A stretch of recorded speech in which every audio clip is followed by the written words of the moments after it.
Hello, everyone. Good evening, good afternoon, wherever you are. Hello, this is Valerie of Sistah-talk with Valerie, your chocolate smoothie. And I just welcome you to Untapped Music Radio, which can be heard every Friday at 7:30. Tonight we are doing a Facebook Live. I have a very special guest with me. Her name is Author Vickie Evans. So we're gonna have a girlfriend conversation, and we just letting y'all in on our little girlfriend conversation. So, Yeah. hello, Miss Vicky, how are you? Hello. How are you, Miss Valerie, author to author? I know, right? I'm good. You know what? I can't complain today. I'm above ground today, so I have no complaints. I feel the same way. What are we on? 6:59. I made it halfway through the day, more than half, so I'm good to go. That's right. Yeah. That's right. I'm glad you joined me today. Today, the title of our conversation is "When You Don't Want to Go On," Woo. and that's a deep conversation. That's a deep Yes. conversation for me. And I as I was thinking about us having our conversation tonight, I was thinking about the many times that I felt like I did not want to go on. And one of the things that occurred to me as we start our conversation is that, I recently actually, because everybody knows I suffer from depression, and recently, probably about 6 months ago, I went to about depression, and I think about the fact that I had started going back to counseling, and the first thing they ask you is, do you want to hurt yourself or somebody else? And my thought was, who would tell somebody? I mean, why would you tell them that? Because the next thing you're gonna do is like, all right, let's lock you up somewhere. So Right. when people talk about why, especially people of color, don't, divulge that they are depressed or feel like they want to hurt themselves, it's because you don't know. First of all, you might have to go to work tomorrow. You might be feeling bad today, but you might have to go to work tomorrow. Yeah. But the main thing is feeling healthy or feeling good about yourself. You know, sometimes people don't have the right perception or they don't really know what to say.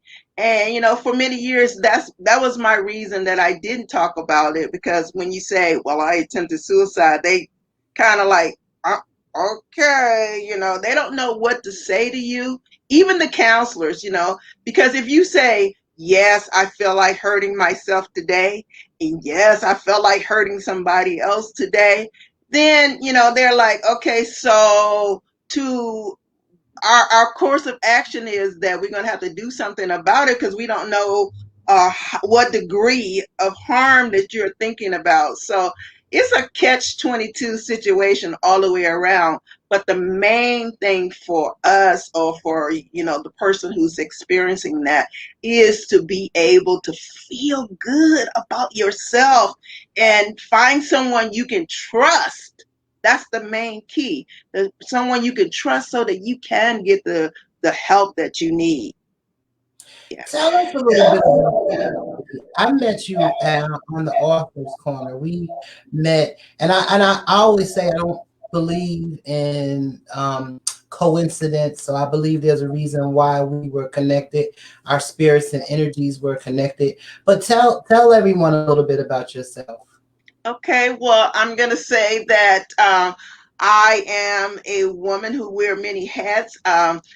From my childhood, I grew up in Sugarland, Texas. It's a sweet place, as the name kind of identifies. But however, there was a lot of stuff going on in that little place. And so one of the things that I dealt with was domestic violence in my home. And not only did I deal with domestic violence in my home, it was also in my community. And so, as a coping mechanism, I began to write as a coping mechanism. It freed me, and I always use the analogy of the movie Precious. That movie, in order for her to deal with all of those issues, because see, some of those issues are compounded, in order for her to deal with that, she began to act out or be an actress and live in a world of make believe. So I kind of did the same thing. I turned to poetry and I started writing my feelings, which was very therapeutic for me. And so from that, living in that home, in that domestic violence home, and not really having a support system, it led to other issues for me down the line because I didn't have the tools that I needed to deal with all the childhood issues that I've dealt with, abortion, all of those things. I didn't have those tools to say, okay, what is a healthy way to deal with this? So I find myself down some dark roads, some very, very, very dark and depressing roads. I really, really did. And so on that journey, I had some bumps in the roads, and I find myself feeling like, as you just said, I don't want to be here anymore. I just don't want to be here anymore. So I am a suicide survivor 4 times over. 4 times over. That's a lot. And I very much think that this is a very important topic. One, because as I was saying to my daughter a couple of weeks ago, we are really in a place of a lot of emotions right now, Yeah. right? Even when I was going through my depression, the onset of it, although I've been through depression before, was COVID. And then following COVID, it was the whole George Floyd episode, right? Yeah. And for me, it was I was tired. I was so at a point, and I'm getting to that point again where just frustrated and aggravated about the way this world is and about how people are so clueless, why you have to justify your being in this world. Yeah. And when you add on top of that some of the emotional things that we deal with on an everyday basis, it's enough sometimes to make you say, I don't want to be here anymore. Right. And people ask me anyway, well, what leads to suicide? It's not what, it's like, were you just devastated? Sometimes it's exactly what you just saying, the piling on of different burdens and trials and situations. And a lot of times people like us that have passion, we take on burdens and other people's issues that we shouldn't even be carrying. But because of that passion that we have, we like pile it on and we just get so consumed and get so involved that we find ourselves in a depressing state. So it is so important that we understand that we cannot carry the world's burdens. We have to, you know what I do every day? I take on what I can deal with every day. What I couldn't finish yesterday, that was yesterday, okay? And so you can't pile all of that on. I tell people what it is, that one more thing. That's what led me to suicide. It was like, if one more thing happens to me, if one more negative thing happens to me, I'm just going to end it all. And so, yeah. You talked about your childhood. So I know that childhood, and I always talk about the impact that we have on children. And a lot of times, as we're dealing with our own stuff, we forget that no matter what we say to children, they respond to our behavior. So there Yes. was a lot of violence I saw growing up. Yes. And it took me a long time to really connect the dots to how I behaved in relationships Yep. and how it came out, because in that time it was normal. Like, I saw my aunts in violent situations. I saw my mom in a violent situation. My dad was abusive, but I Yeah. worshiped that man. So I for did me, I too. identify my father as an abuser. First of all, when my father and my mom were together, I was not. It was before I was born, and she left him once I was born. So I didn't get to see all of it, but I got to see Mhm. other abuse. I got to see my Yeah. stepfather's abuse and my uncle's abuse. So you internalize that, and we don't connect the dots. Can you talk a little bit about how for children, because children need a way to express things. Back in the Yeah. day, shut up, do what I do, not what I say. So Yes. they're internalizing. Yeah. See, first of all, you brought up a really good point. I too, I idolized my dad. I loved him so much. And I saw, I'm an only child, so I was able to witness the domestic violence. My bedroom was right across from theirs. And so I would see my dad be so angry, punching my mom. I would see my mom's nose being bloody. I would see all of that from my bedroom. And, as I was writing my book, Gracefully Broken, one of the phrases I put in there was, how could love be so angry? That's one of the things as a child I didn't understand. How could love be so angry? And so, my dad on one end of the spectrum, he was loving. He would carry me around on his shoulders. I was with him, so many times, but yet there was this other side of him that I couldn't quite apprehend. So it brought confusion to me, a lot of confusion. And then, I'm like, whose side, I don't know what to do, because my mother clearly was the victim, clearly was the victim here. And I always tell people, but children, we're victimized as well, because we're witnessing that. Our childhood, we are innocent. And we are robbed of our childhood when we're in a situation where we're witnessing parents who are experiencing violence. That takes away so much from us, because we cannot react as a child.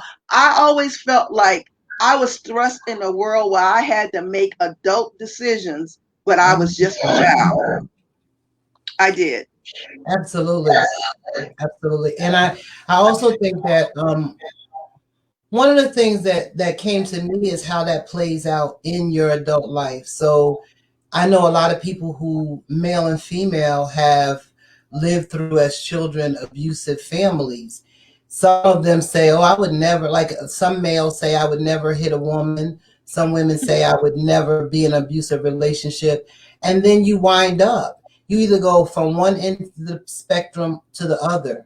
You Right. either become the abuser, or you're connected to someone who is abusive. And abuse, and I was even saying this to my 10-year-old grandchildren. They were talking about abuse, and they were like, "Well, that it's not hitting. They didn't hit us." I said, "Abuse is not always physical, babe. There's Yeah. mental abuse, there's emotional abuse, there's verbal Yes. abuse. But when you think that's the way things are, you don't identify it." And those things are even worse, because they linger in your mind so much longer than that hit. It lingers. Okay, so you hit me, I'm hurting, I might have a bruise, but what you do to my mind, what you input in my mind, it lasts so much longer than the physical do. So those things are equally detrimental to us. And it was the same way with me, just always hearing those negative thoughts. And so at some points, I found myself being the abuser too, whether it was verbally or otherwise. I became what I saw.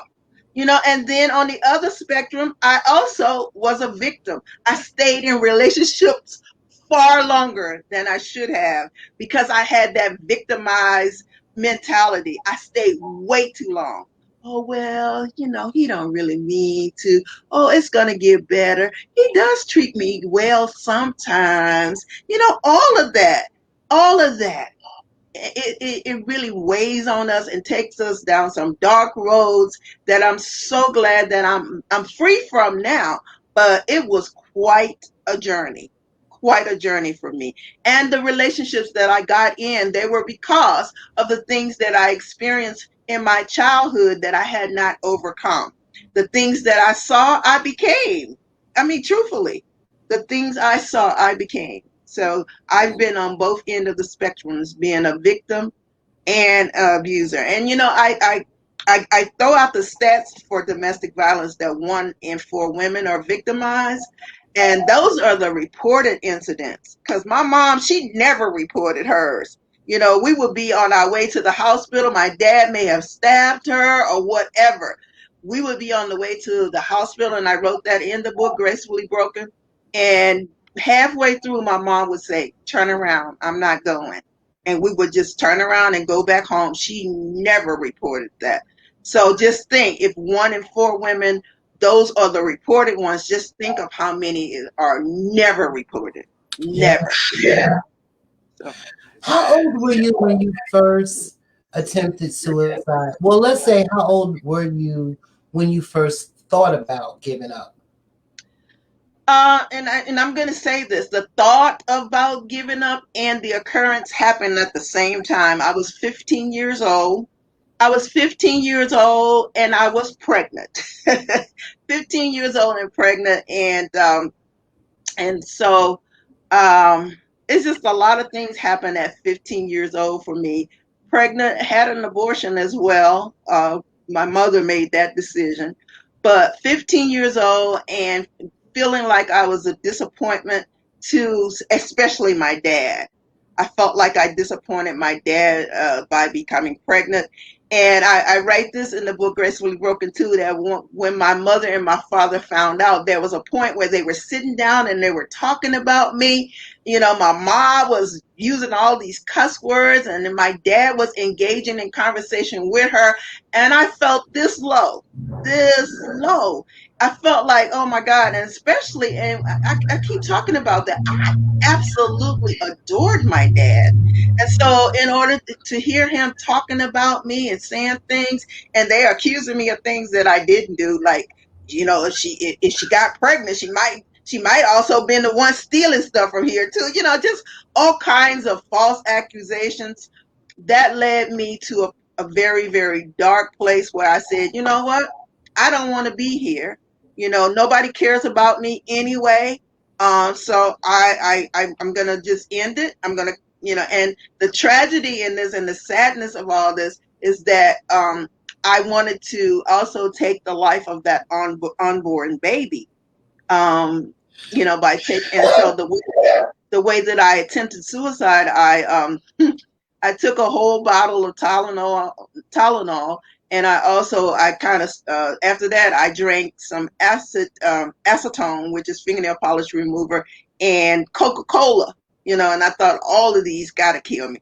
I drank the Coca-Cola because that acetone burnt on the way down, and so I took the Coca-Cola, and just thankfully, I told my cousin, because I began to have some cramps, and I told my cousin what happened, and she told her mother, my aunt, and that's how I got to the point where my mother came and took me to the hospital, and hey, the rest is history. I didn't have to have my stomach pumped or anything like that. And nothing happened to the unborn baby either, but then my mother made a decision. Um, that's another story about the abortion. What, So what, all what of did this. she say? What did your mom? How did your parents respond to the fact that you tried to take your life? Okay, and you have to realize too, my parents, I always say they were unhealthy too, because my mother was a victim of domestic violence, and so because of that, she was very abusive, very, very abusive.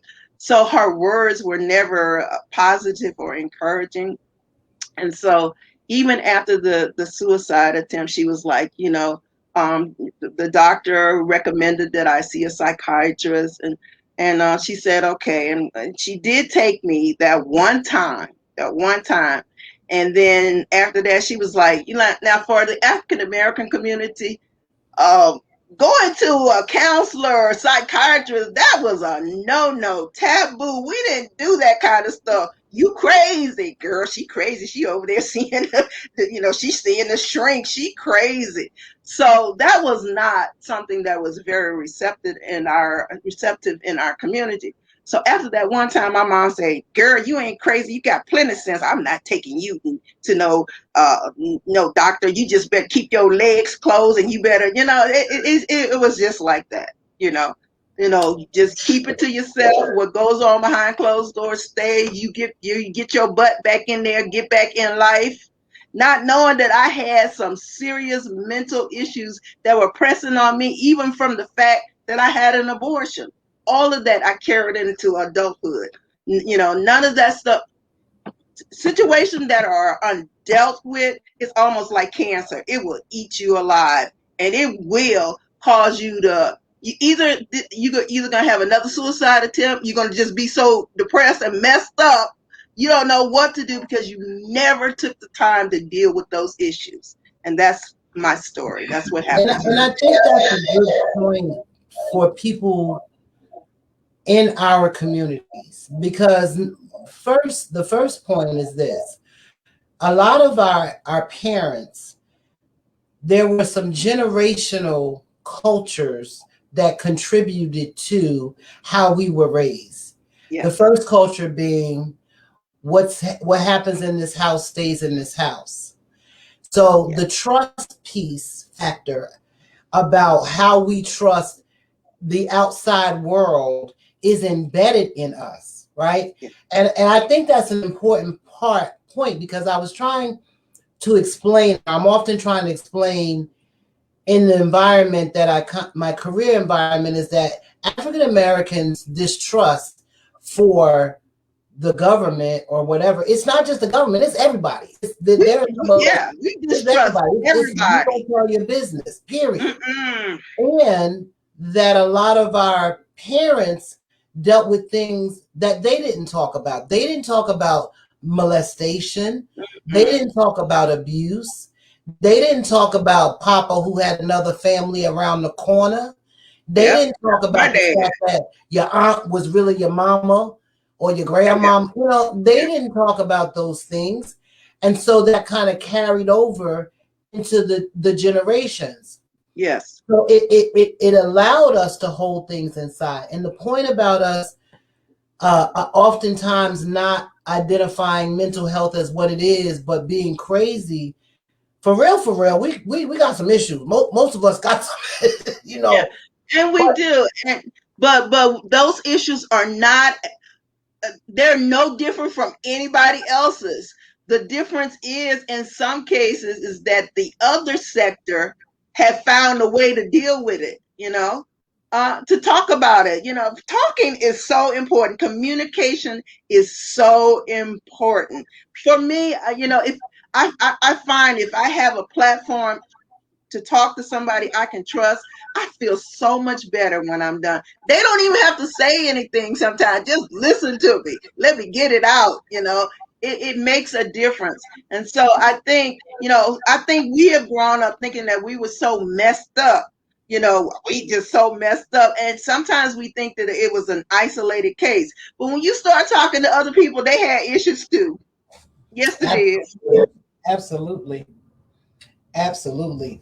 So you have your attempt when you're 15, and do you continue to feel sad, depressed, trapped? When is your next attempt? And what things are happening in the meantime? Are there some resources or some supports or some friends or anyone that you're able to talk to? I didn't know what that meant. I didn't mean, that statement was embedded in me. What goes on behind closed doors, stay behind closed doors. And that was the mantra of my whole community. I remember one time after a very violent abuse attack on my mom, where my dad shot at her. I ran outside. I was crying. I was on the ground. And my aunt lived right across the street from me, right? Who also had been in an abusive relationship to the point she murdered her husband, because he beat her so much. And so you would think that she would have some compassion because she was in that type of situation, and because of the ending of that. But she did. She said, "You get your butt off that floor and stop acting a fool out there, putting your business out in the street." It was just one of those things where you just didn't have anyone to talk to. So I grew up in that same thing too. I internalized a whole lot of things, even when in relationships, when I got married and things were happening in my household, I just kind of kept it to myself. And for me, that's the worst thing for me. Holding things on the inside, because it led me to some very dark places. That's why I'm so happy that I found my outlet in writing. That freed me so much. I'm telling you, it freed me. But yeah, so it carried on into the other relationship. And the other thing, Valerie, that I want to tell you that affected me, and I want to say this about little girls. We teach them to have these little tea parties, and you just cute. You grow up, you find you a good man to marry, you be a good housewife, you clean up and you take care of your kids. That's what you're supposed to do. Okay. That affected me a lot, because then, every time I was in a relationship or a situation, I felt like I had to cater to that man, even if he was abusive.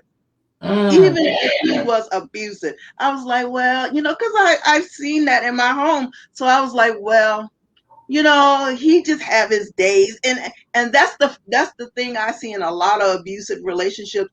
The victims making all of those excuses. Well, he just had a bad day, and oh well, this is going on in his life. He's not always like this. He's just this going on.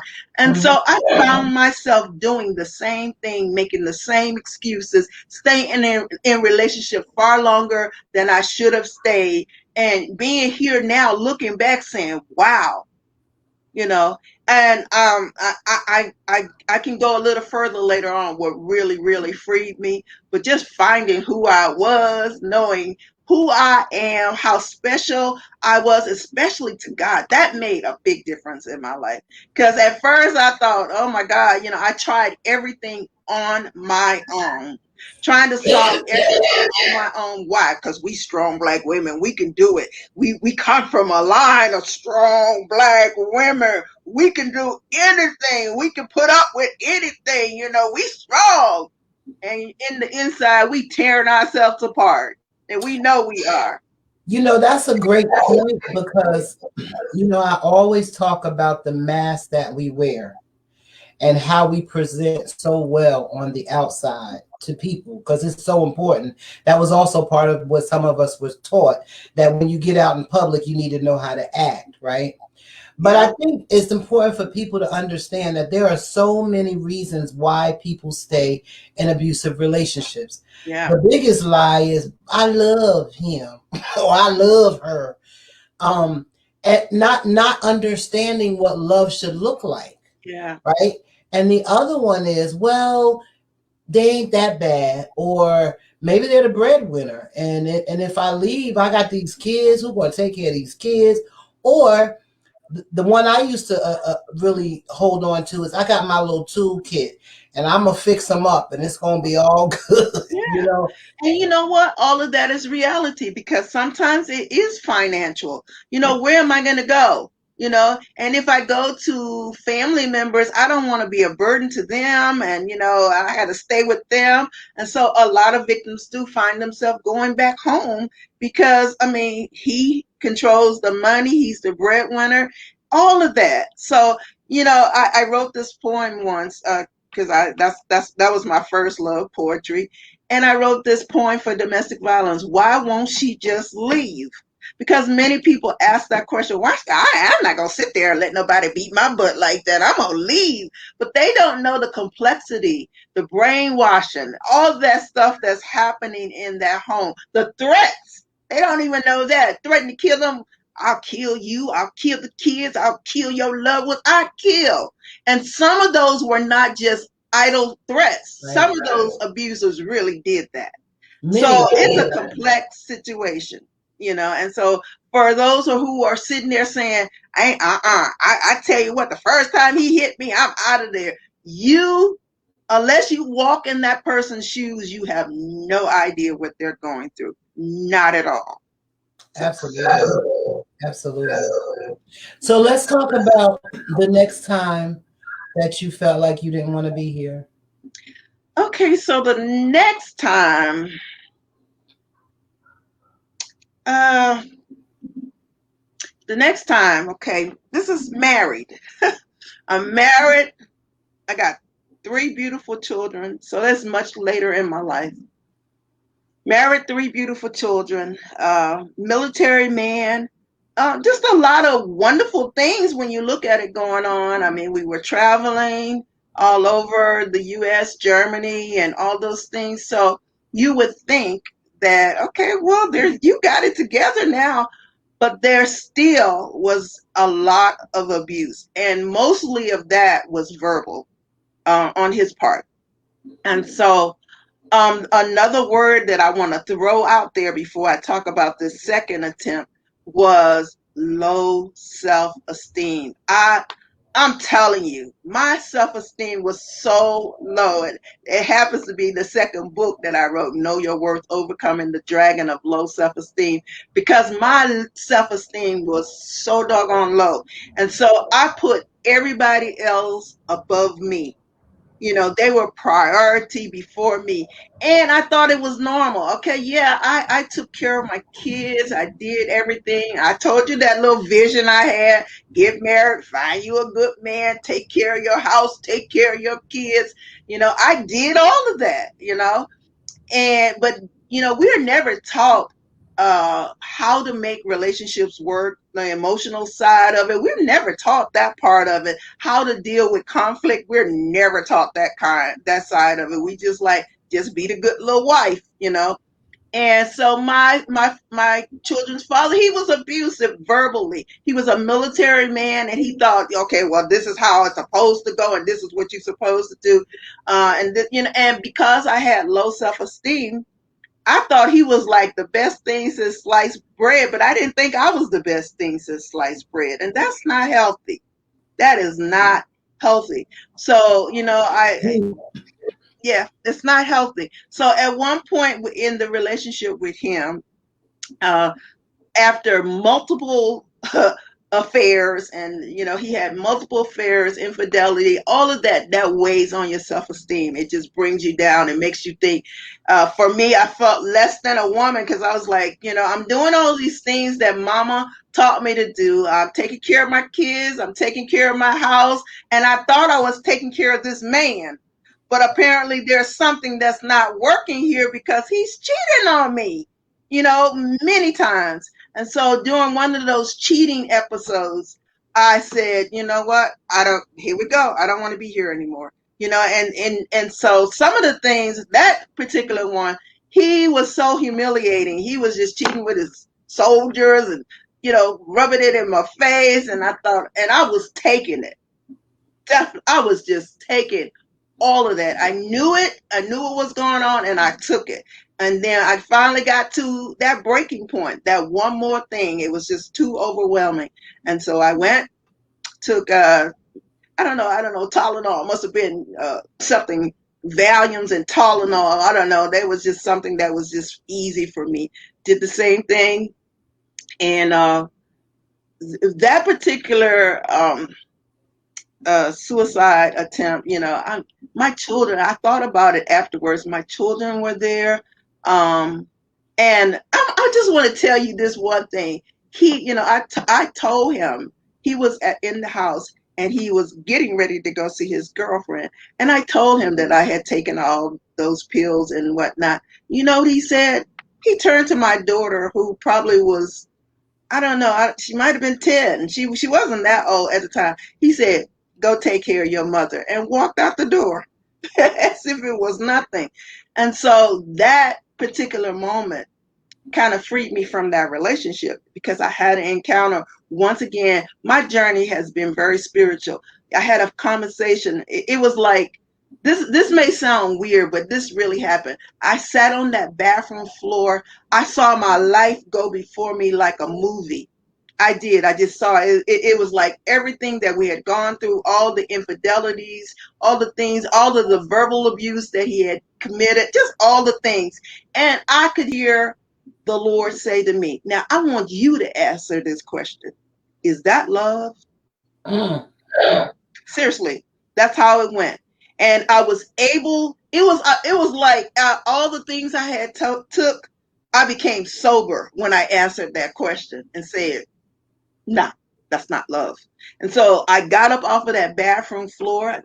Once again, I didn't have to go get my stomach pumped. I got up off of that bathroom floor and I took my life back. I just took my life back. I filed for divorce. I divorced that man and I went forward. It was a freeing moment for me. But I still had a couple incidents after that as well. It's all in the realm of relationship.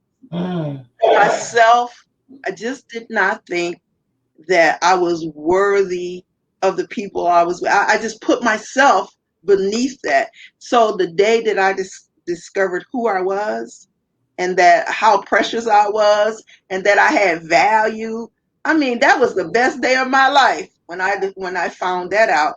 That's when my life changed. And that last suicide has helped me see that. You know what's so interesting to me is that a lot of my girlfriends, like my friend Celeste, does a lot of work coaching with women. And as we have conversations, what is so prevalent is the lack of self-worth. Mm-hmm. I don't care what women look like, and I'm talking about women now because that's the experience I can talk about because I'm a woman, Yeah. no matter what a woman looks like, no matter what she has, her career goals, her educational goals. She could be a PhD. She could have the finest body. She could have Yep. the best looking man, the most beautiful house.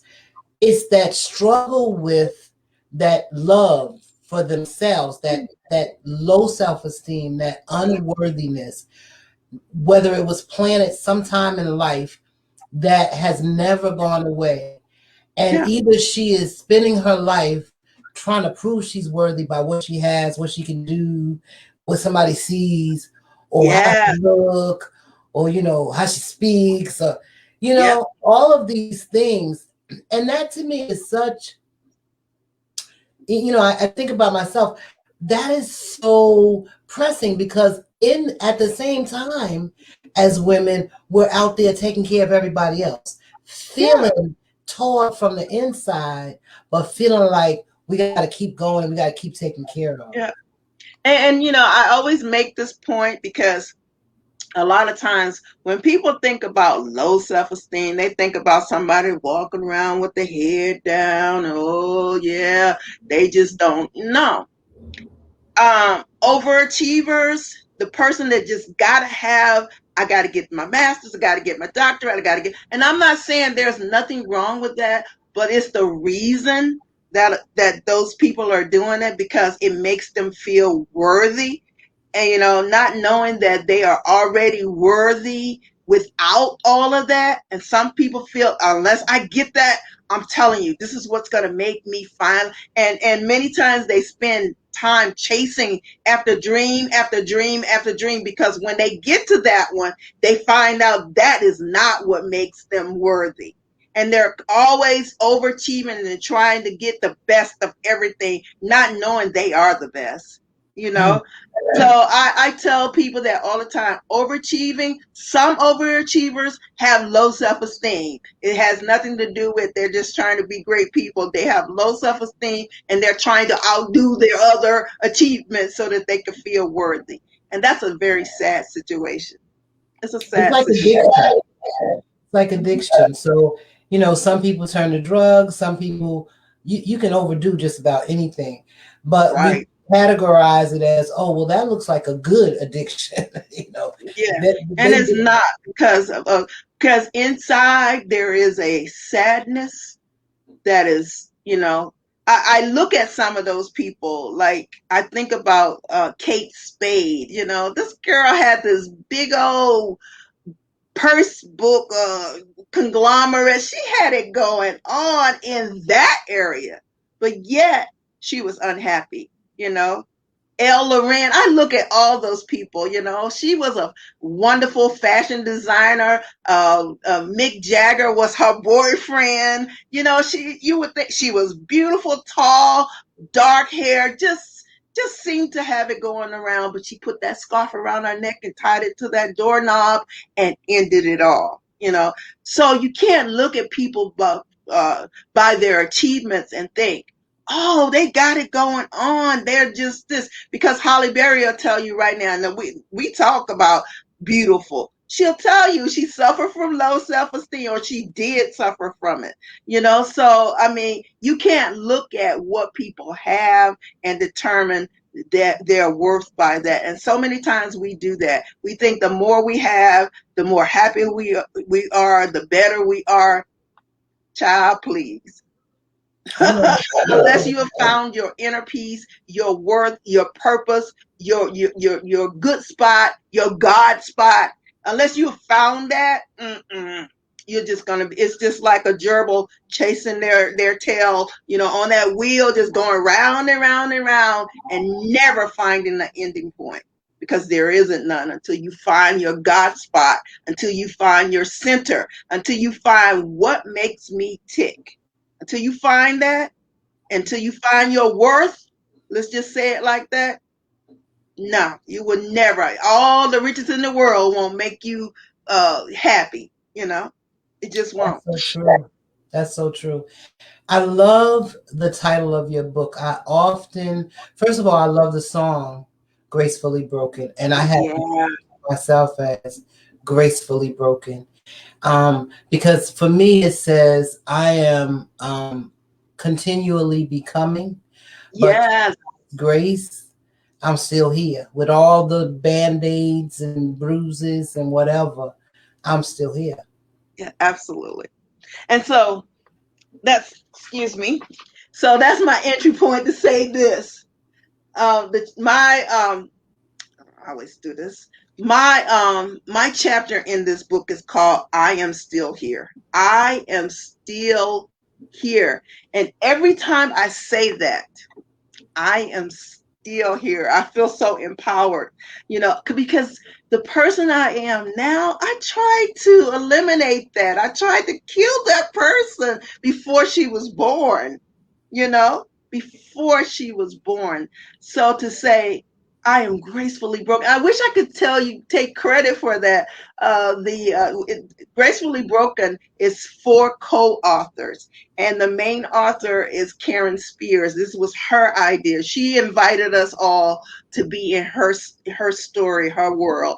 And so she had a story to tell about how she overcame cancer.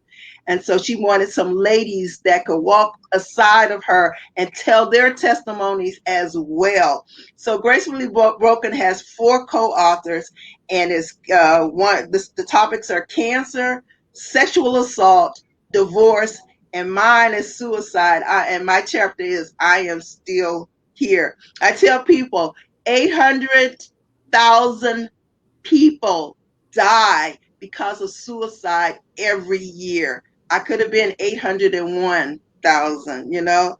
So I am always mindful of the fact that I am still here after Mm. 4 suicide attempts. I am still here and I'm thriving. And I look at who I am today. I am nothing like that lady that did those 4 suicide attempts, because I found my God spot. I did. And I got a firm warning from God that made me straighten up and get on the right track. So I want to say, well, first of all, you're listening to Sistah-talk with Valerie on Rejoice. No, Rejoice. I'm sorry, Untapped Music Radio. And for those who might be thinking about not going on and giving up, and back of me is a suicide hotline. It's 1-800-273-8255. That's 1-800-273-8255. Please reach out to someone. Please talk to someone. Please share with someone, because one of the things that Vickie said when I first met her, that I thought was so powerful was, if I would have took my life, look at all of the things that would not have happened. And that reminded me, do not give up before the miracle happens. No. I mean, you know, I told you, asked me what, how I wanted to be introduced, but I mean, I just think about all the things, and I'm gonna tell you this: I did not become who I am until I was 46 years old. It took me 46 years to become. And when I look at all that I have achieved in that time span, award-winning playwright, best-selling author. My company, my nonprofit that I started, it was named the 2018 Nonprofit Exec of the Year. I mean, just think about all of those things. You know, I've written 4 books. You know, look at all of those things that I tried to cut off, not knowing, that this was on the other side of all of that trauma that I was experiencing, that all of this was on the other side of that. And I would have missed out on the woman that I was slated to become. Mm, And it's just not worth say it. It's not worth it. I'm telling you. And and the other point that I make, I didn't tell you about the suicide that freed me, but the other point I wanted to make about that, when you make a decision to commit suicide, it doesn't alleviate the problem in one aspect, because that person that I wanted to commit suicide over, he would have went on with his life, did whatever he wanted to do, and I wouldn't have been here anymore. So how did that solve my issue? You know, it just would not have solved my issue. It would have made it worse. Because I mean, the person I told you about, Loren Scott, her. I mean, Mick Jagger and went and got him another woman with dark hair, younger than her, and this and that and the other. He gone on with his life. You know, I don't know the reason why she decided to make that decision, but I'm just saying, life is going to go on even after you're gone. So, so, Vickie, what happened? What was that thing? What was that moment that said, you know what, I'm going on, like I'm going to okay. become? What was that? Yeah, and I wish I could take credit for it, and I do write it in this book, Gracefully Broken. Let me tell you what happened. I was in a relationship with this guy that I thought he was perfect. I thought he was, he had everything that I wanted financially, looks, he was athletic, he had everything that I thought I wanted. And so I thought, okay, this is it. I found the love of my life. And if you read you got to read it, but I'm just going to tell you what happened is that I found out that he was engaged. And so it just broke me into pieces.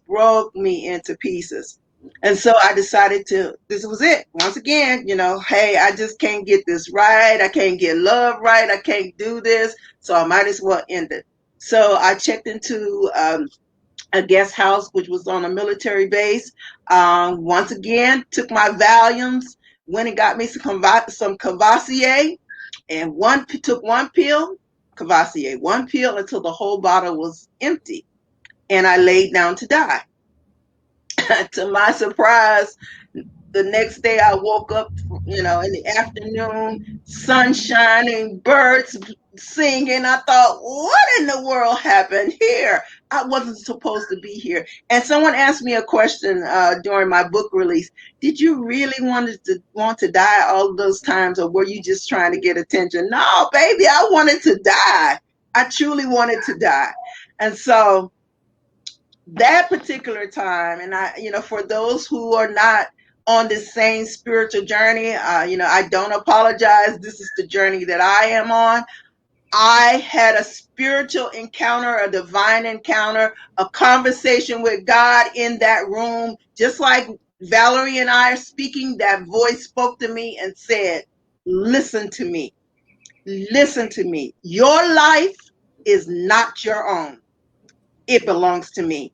Come And on. the next time you try to take my life, this is exactly how the conversation went. The next time you try to take my life, I'm going to take it from you.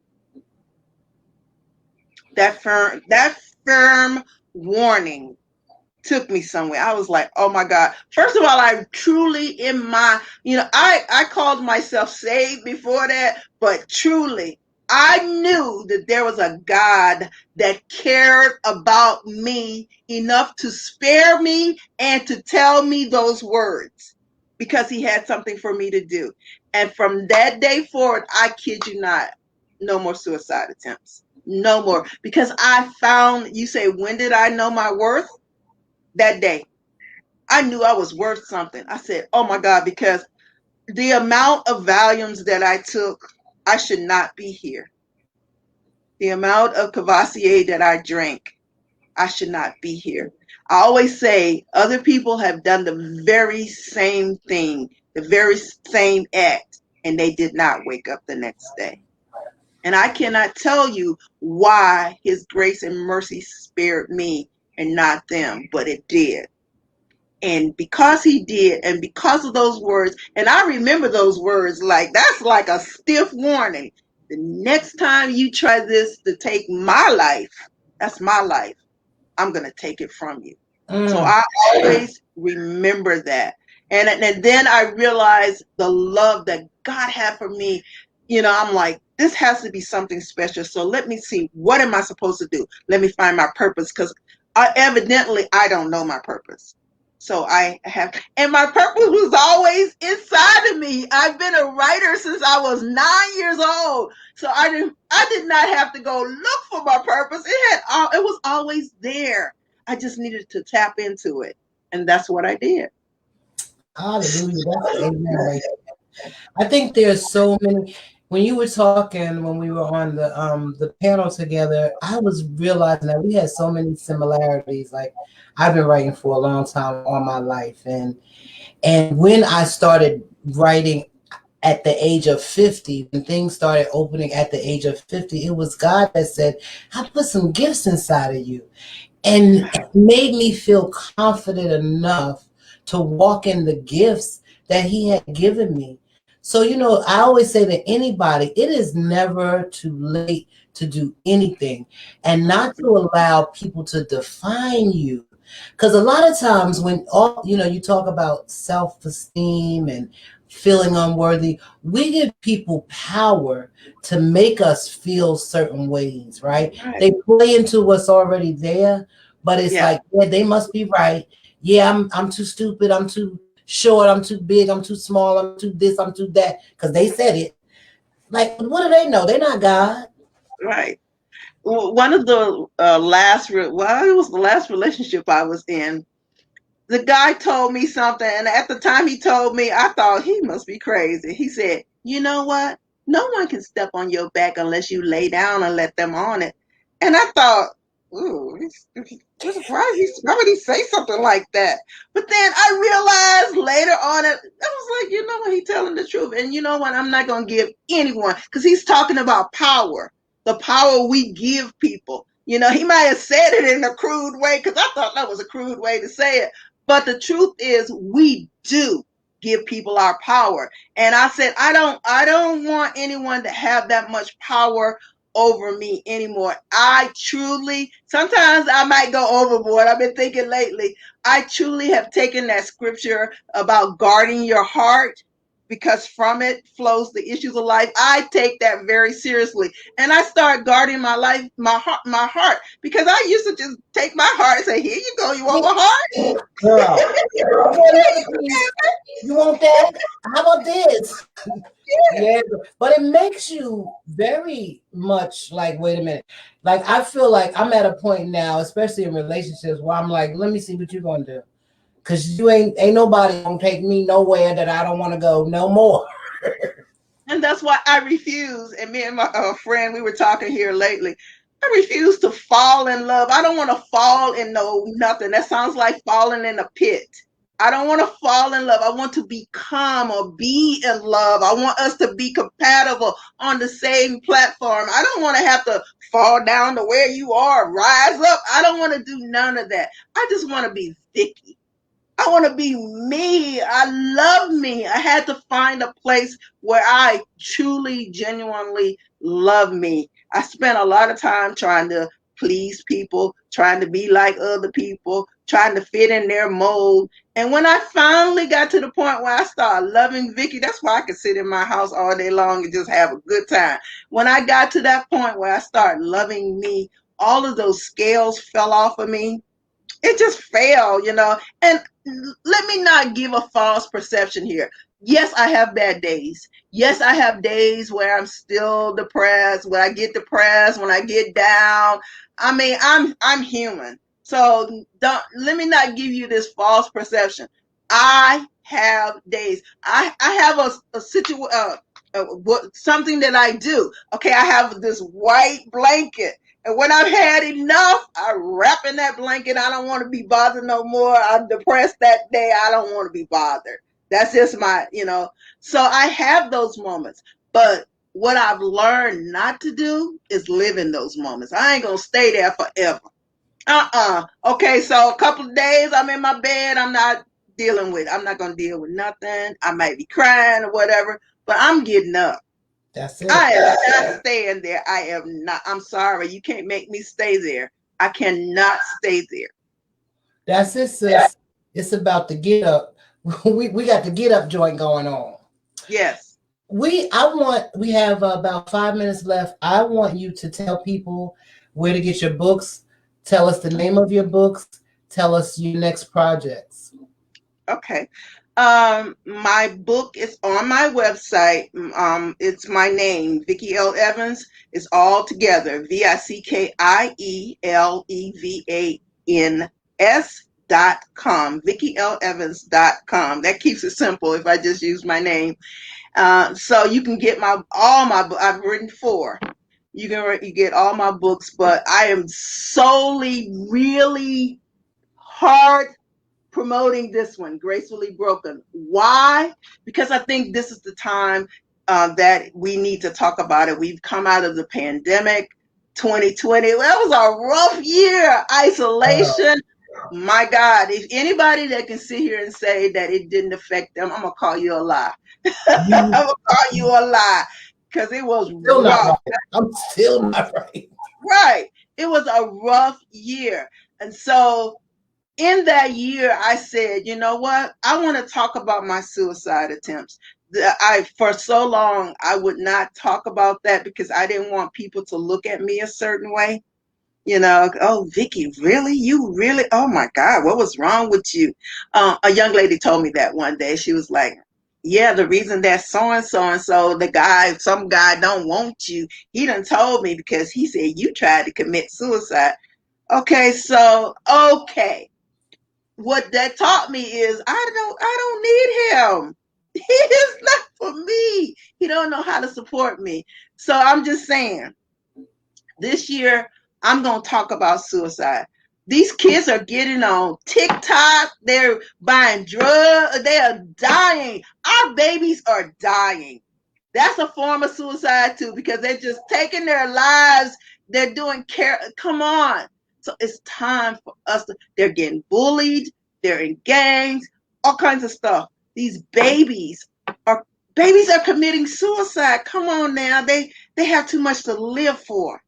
Too much to live for. So if I can be a mouthpiece to say, you don't want to do that. At 15, I had that thought.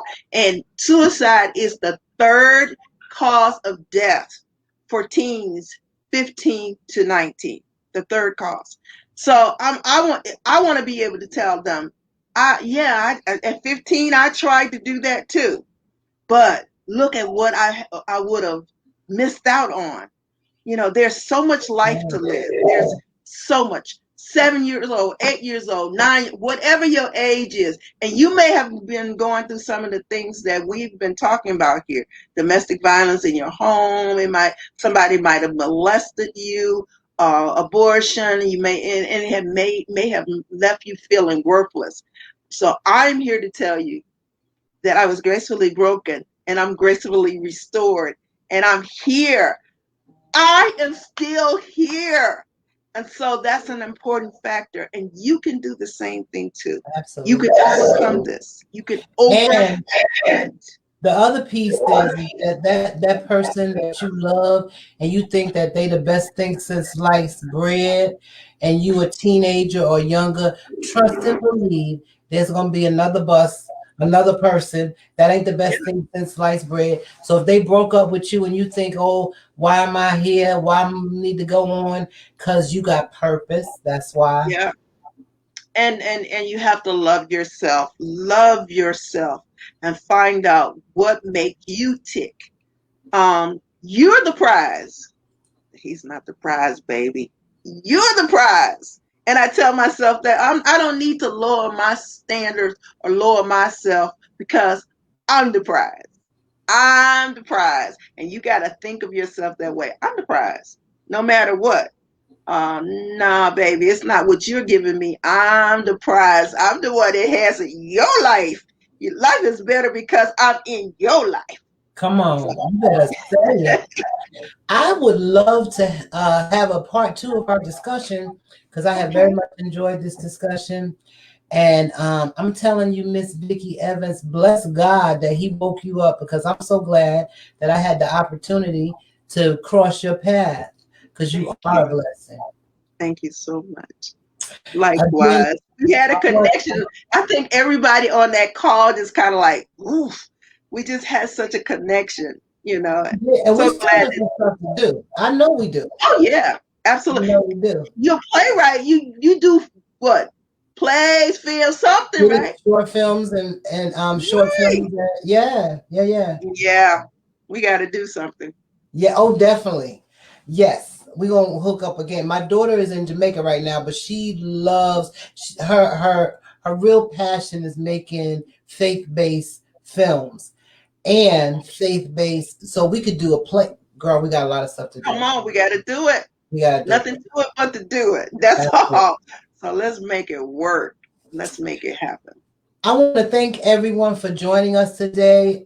This is Sister Talk with Valerie, your chocolate smoothie. Again, if you have been thinking about, if you've had thoughts, if you've contemplated suicide, please reach out to someone. The suicide hotline number is 1-800-273-8255. And know that you are wonderfully and fearfully made by God. If nobody have ever told you that, I'm telling you, we are all wonderfully and fearfully made, and we have purpose. Don't give up before the miracle happens. Thank you so much, Vickie. You're Appreciate welcome. you. Anytime. All right, everyone. Love you, love you, love you, love you, as always.